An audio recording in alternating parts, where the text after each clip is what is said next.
Where are you right now? Are you okay? With my heart pounding in my chest, I tried to check on my husband. But to my surprise, my husband was perfectly fine. In fact, he lets out a heavy sigh over the phone and dismissively replies, "What's all this about? I'm at work as usual. Stop calling me when I'm busy." At this point, it was confirmed. I was sure that he was lying to me. It's time for me to put my long-held plan into action. My name is Mary, and I'm 30 years old. I work as a nurse at a senior care facility, where I face the daily reality of aging. Looking back, people used to tell me in my student days that I was naturally caring. So when I grew up, it only made sense for me to choose a profession where I could put that nature to good use. The residents at the facility range from those who are relatively active to those suffering from dementia. Every time one of them thanks me, I feel a sense of fulfillment, and I have a loving husband. His name is Mark, and like me, he's also 30. It's almost been 3 years since we got married, and we've been able to live a happy married life. Although we don't have children yet, there's no particular dissatisfaction. I still wanted to enjoy my time with my husband. However, my husband has been working overtime and working on holidays. He works at a bank and is busy every day. Even so, I had never heard of working on holidays at the bank, so I was a little suspicious. Lately, he's been coming home from work looking irritated and sighing. He often doesn't eat the prepared dinner, and our time together has greatly decreased. These days continued for a while, and I, worried, decided to probe my husband. I subtly called out to him as he relaxed with a beer after returning home. "Hey Mark, you've been coming home late lately. Is work that busy?" Yeah, it's busy." My husband replied, looking tired. "You know, the new semester's coming up, right? Maybe that's why we have a lot of customers for transfers and account openings. That kind of work takes quite a bit of time." "Is that so? The banks have strict business hours, right? Even so, do they have overtime and work on holidays?" Upon my inquiry, my husband's eyebrow twitched. I didn't miss that moment. That reaction. Maybe there really is no overtime or working on holidays. But Mark wouldn't lie about something like that. Seeing me deep in thought, my husband quickly said, "That's not it." He started to explain with a broad smile, as if making an excuse. "Actually, there's a lot of work that doesn't finish within business hours. New employees are coming soon, right? I'm also working on making manuals for them. It's just really busy." "Manuals? Are you the one making them, Mark?" Yeah. All the other employees said they are bad at it, so I had no choice but to do it." "Oh, I see." "Well, that's the gist of it. Even if I come home late, don't worry. I might be at home less, but I'll make sure to earn properly in return." Saying this, my husband resumed his beer and started playing games. What my husband is saying is logical, but there's one thing that feels out of place. It's that he said he's creating manuals. It may not be a nice thing to say, but my husband is inherently technophobic. He can do the bare minimum of operations required for work, but he has virtually no tolerance for computer work. On the other hand, I'm good with machines, so I often teach my husband how to operate them. I can't imagine him, of all people, creating manuals for new employees. After all, manuals should be adding changes to the original copy. Would they really leave that to Mark, a single employee? My sense of discomfort grew, and my suspicion towards my husband increased. A few days later, something happened. My husband, who had been coming home late from overtime, unusually returned home at 6 p.m. But after eating dinner, he said he felt sick and went out for a walk. I suggested he rest early, but "I want to breathe some fresh air," he said, and left somewhat forcibly. It was the first time my husband had said something like this, so I was puzzled. Feeling sick and going for a walk?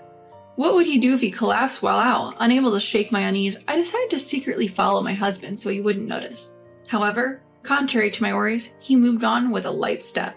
My husband stopped at a small park a little distance from our home. After looking around as if to be cautious, he started to call someone on his smartphone. A few minutes later, a white car parked right next to my husband. He immediately got into the passenger seat of the car. There was an unfamiliar woman in the driver's seat. What's with that car? What's the relationship with Mark? Just as I was about to approach the car with suspicion, the woman and Mark were in a tight embrace inside the car. What? What are you doing? My voice involuntarily quivers at the sight.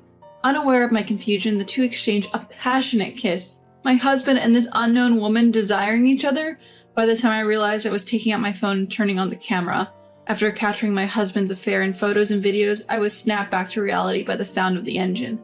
By the time I regained my composure, the car had already driven off. Confusion, disgust, shock, sorrow. Various emotions were swirling inside me. When I finally managed to return home, a text from Mark arrived saying, "I met up with a friend, so I'll be home late." A friend? That can't be right. The scene of the affair replays in my mind over and over. I just couldn't believe his words. In the end, Mark came home after 2 a.m. As my dissatisfaction was about to explode, I held back my tears and thrust the screen of my phone at him. "Hey, what is this?" "Huh? I can see Mark's eyes darting around, clearly shaken. Seeing such an obvious reaction, I felt an indescribable feeling. Explain yourself! As I confronted the stuttering Mark, he showed a forceful smile. No, it's not like that, Mary. She's just a friend. A friend? Do you hug your friends like that?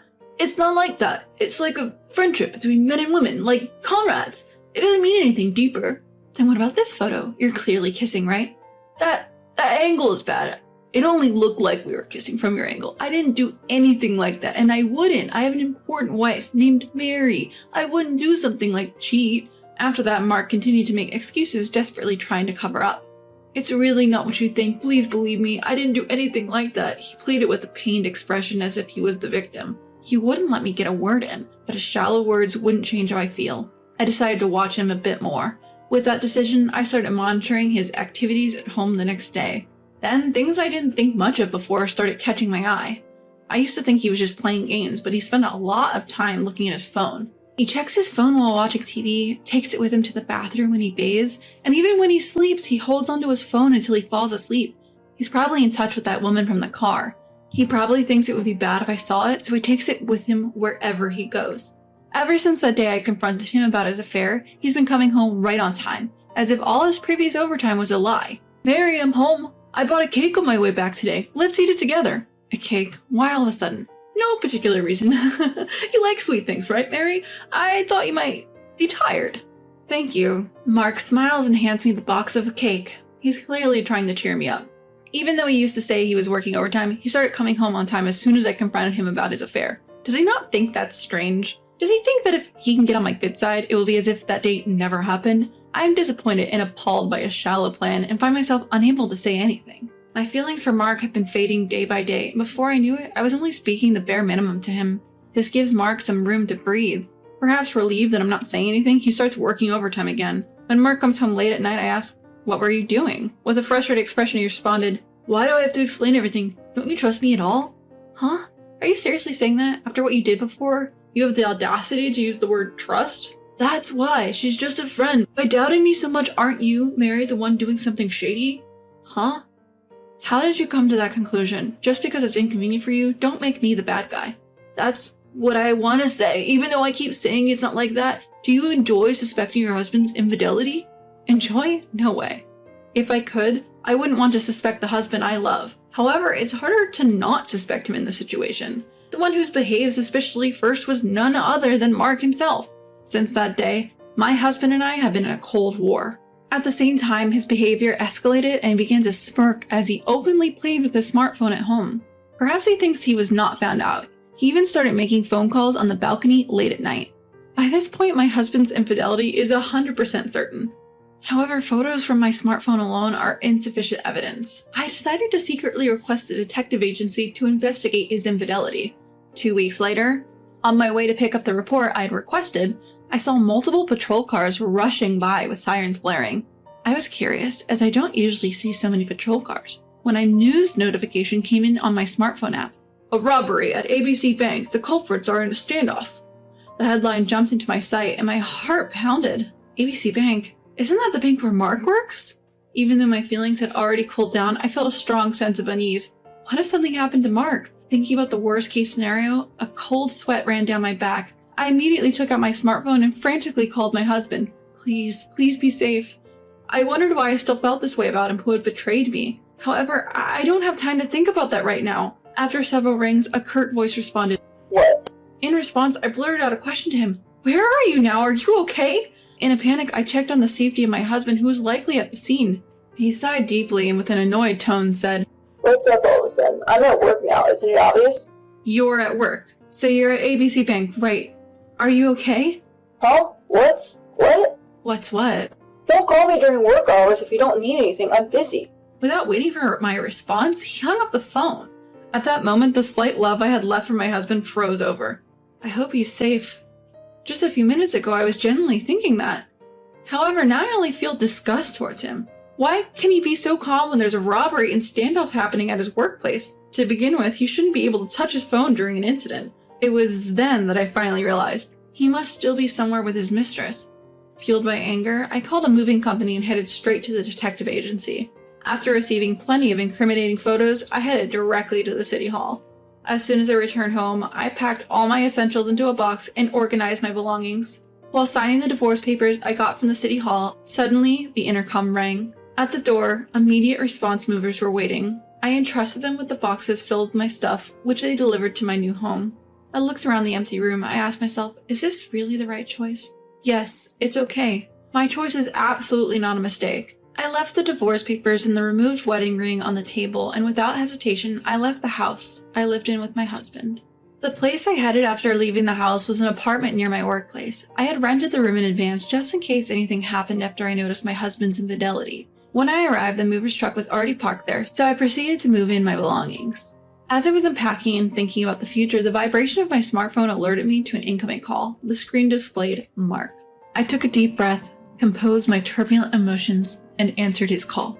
Hello? Hey, Mary, where are you right now? When I got home, your stuff was gone. I only took my belongings from home. Any problem? You took your stuff? What the hell are you talking about? Mark's urgency was palpable, transmitted over the phone. I conveyed the facts to him in a calm manner. I will not return to that house anymore. You saw what was on the table, didn't you? The table? Huh. What is this, divorce papers? This is not a joke. Don't mess around. Mess around? I'm being very serious, though. That's crazy. Why do I have to see divorce papers as soon as I get home? I was filled with simmering anger at his selfishness, being negative about the divorce while he was doing the worst thing. There's no more sympathy left for such a man. Having made up my mind, I let my accumulated anger explode. Stop messing around. Stop joking. What you were doing was not work. It was an affair. I already know everything. It's strange that you can call me while a robbery is going on at your workplace. A robbery? Yes, a robbery broke into your workplace today. Despite causing a major fuss, you had no knowledge of it, which means you weren't at the bank.